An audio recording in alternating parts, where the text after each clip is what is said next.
మామ ఏంటి ఏమి కనిపించడం లేదు అనుకుంటున్నారా? నిజంగానే ఏమి కనిపించడం లేదు. మీరు ఎంత ట్రై చేసినా అసలు ఇది ఏం రోడ్డో కనిపెట్టలేరు. నేను నా యాక్టివా బండి పైన పాల్కోల్ నుండి నర్సాపురం వస్తున్నప్పుడు రికార్డ్ చేసిన వీడియో ఇది. పైగా బందరు హైవే అని కూడా పిలుస్తారు ఈ రోడ్ ని. ఒకటంటే ఒక లైట్ లేదు. ఇలా ఉంటే యాక్సిడెంట్స్ అవ్వకుండా ఎలా ఉంటాయి? ఖచ్చితంగా యాక్సిడెంట్స్ అన్నవి జరుగుతాయి. ముఖ్యంగా ఆగి ఉన్న లారీని లేదా వెహికల్ ని గుద్దేసే ఛాన్సెస్ ఎక్కువగా ఉంటాయి. ఎదర ఏమైనా వెహికల్ వస్తుంటే కొంచెం లైటింగ్ అన్నది కనిపిస్తుంది రోడ్డు పైన, లేదా మీ వెనకాల కార్ హై బీమ్ వేసుకుని వస్తుంటే మీకు దారి కనిపిస్తుంది తప్ప మీరు ఒక్కళ్ళే మీ బండి లైట్ ఆన్ చేసుకుని ట్రావెల్ చేస్తుంటే మీకు అస్సలు ఏమీ కనిపించదు. అక్కడక్కడ ఏమైనా షాప్స్ ఉంటే కొంచెం లైటింగ్ అన్నది పడుతుంది రోడ్డు పైన. బహుశా మన మినిస్టర్, ఎమ్మెల్యే, కలెక్టర్, కమిషనర్ ఇంకా చైర్పర్సన్ వీళ్ళు ఎప్పుడూ కార్ లోనే తిరుగుతారు కాబట్టి వీళ్ళకి ఇలాంటివి 10 జనములెత్తినా కనిపించవు. నాలాంటి సామాన్యుడు బైక్ పైన ట్రావెల్ చేస్తుంటాడు కాబట్టి నాకే ఇలాంటివన్నీ కనిపిస్తున్నాయి. నా పరిస్థితి ఇలా ఉంటే సైకిల్ పైన వెళ్లే వాళ్ళ పరిస్థితి ఎలా ఉంటుందో అర్థం చేసుకోండి. ఎటు వెళ్తున్నాడో కనిపించక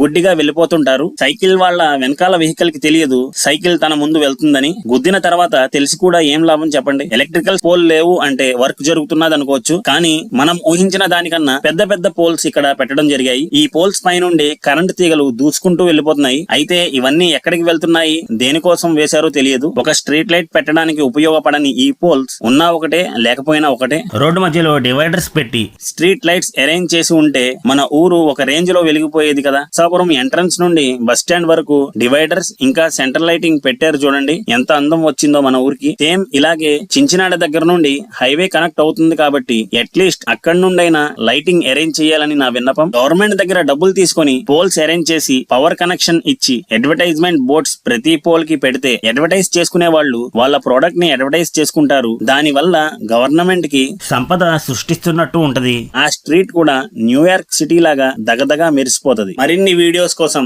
I am Narsapuram YouTube channel ని సబ్స్క్రైబ్ చేసుకోండి.